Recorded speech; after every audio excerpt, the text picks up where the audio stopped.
Welcome to Advice Patreon asked for. Real questions from real people who really want my real help, and either forget how brutal I am with the questions I poach from newspaper columnists, or are masochists. Let's find out which. I've been getting quite a few relationship questions from people, so let's go with those. We'll start with a young man who's only confident in how unconfident they are. Dear Buckley, I feel trapped in my current relationship. It is just one of several issues plaguing my life, but with the relationship in particular, it seems as though I'm constantly on edge with her. I love this girl, and at one point wanted to marry her, but she seems to just find anything and everything I do to be an evil thing. Any comment I say, no matter how innocuous, it blows up and she gets upset at me.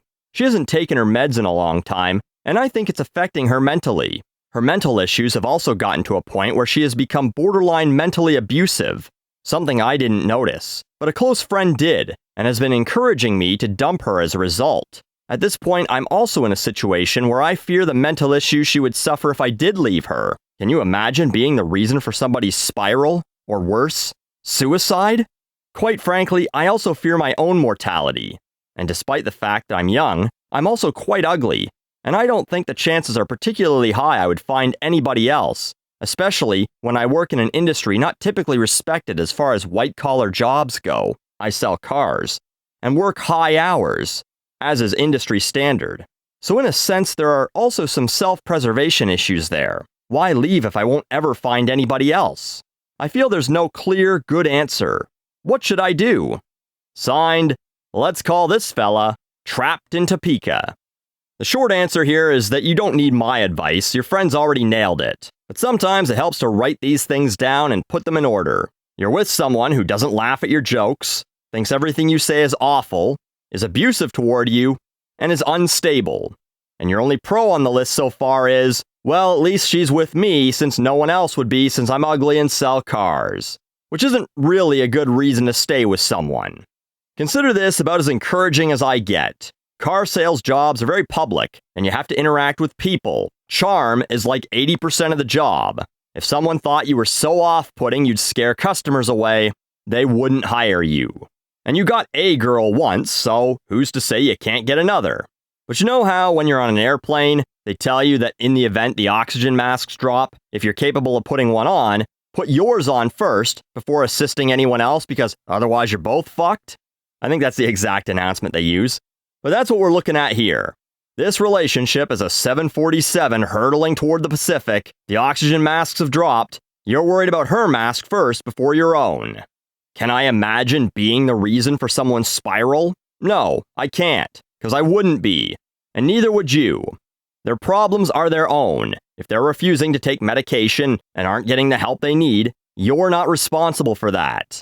If someone says, I'm gonna kill myself if you leave me, or whatever, that's not the reason. The reason is mental illness that they were either born with or developed due to some sort of PTSD from an event that you had nothing to do with years earlier in their life, or whatever. But that itself is abuse. Forcing someone to stay with you by guilting you and making you feel responsible for their life. As for finding someone else, if this is what a relationship is that what you really want anyway? Buy a fucking fleshlight. It won't laugh at your jokes either, but at least it won't be an asshole to you. Unless you buy the one shaped like an asshole, I guess. Our next patron is going through, well, a little dry spell would be one way of putting it. Dear Buckley, my wife and I realized at the end of the year here that we haven't done the deed in almost 4 years. We were celebrating the end of 2020 and just started talking and realized it just hadn't happened. It's been a very crazy and stressful 4 years, so it's not out of the question that we could forget. And we also have 2 small children who can't leave the house due to the pandemic. We watched the Rob Schneider stand-up special on Netflix, and at one point he says, I'm 50-something, and nowadays when I see my naked wife and her cookie and a plate of cookies, I just end up choosing the plate of cookies. There's my Rob Schneider impression.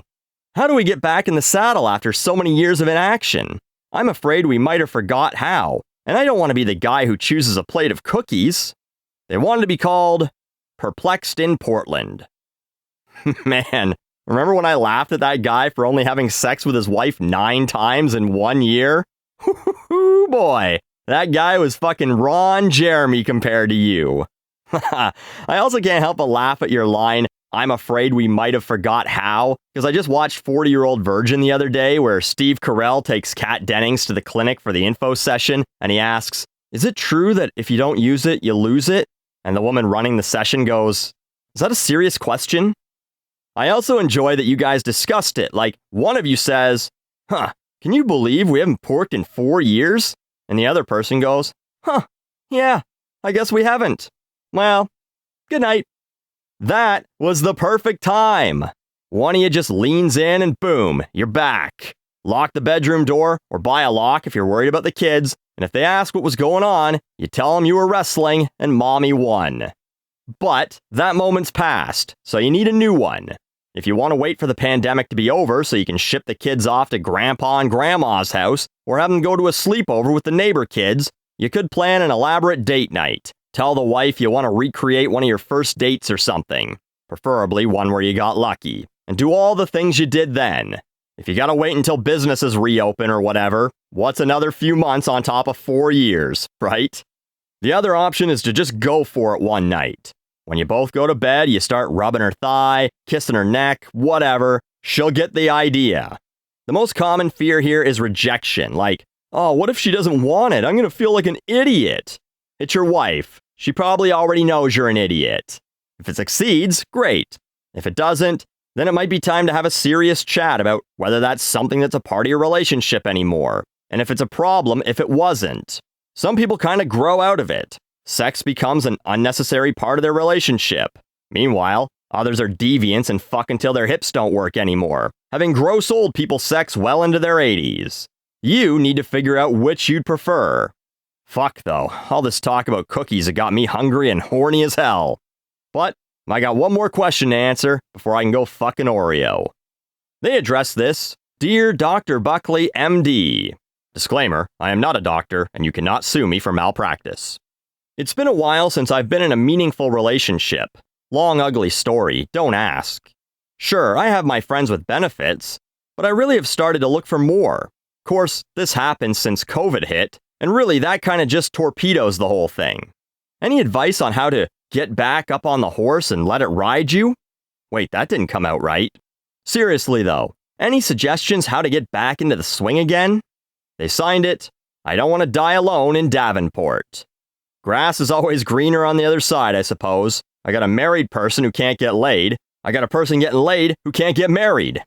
Now, it sounds like getting ridden isn't your current problem. To continue this horrible horse analogy you've started, you want one you can keep in the stables and feed. You don't want to just go out to the ranch and rent one to ride every now and then. Now, as a person who has been in 2 pretty long-term relationships, one for 5 years and my current one for over 7, I should be an expert at this. But I think in both cases they asked me out.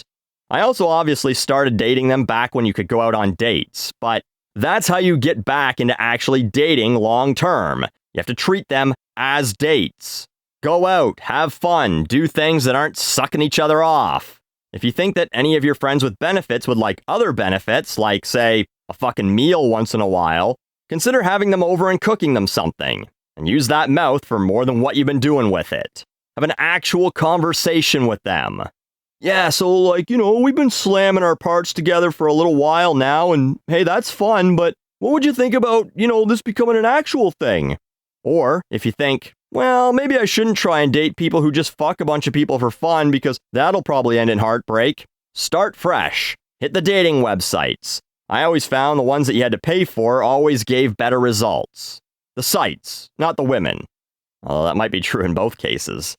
But you mentioned it being a while and it's a long ugly story and not to ask, and I won't, but you gotta drop that baggage in the nearest incinerator. Clearly what you're saying is you haven't been in a serious relationship because of some previous relationship. That relationship is now over. Time to move on. Will the same thing happen again? I mean, maybe. Hell, probably. Dating is often just one horrible, fucking soul-crushing rejection after another until you apparently find someone who tells you they'll kill themselves if you leave them, or after several years of marriage, stops fucking you. But give someone new a fair chance. They aren't your previous failed relationship. Now, where did I leave that pack of Oreos? I'm Buckley, and you're welcome.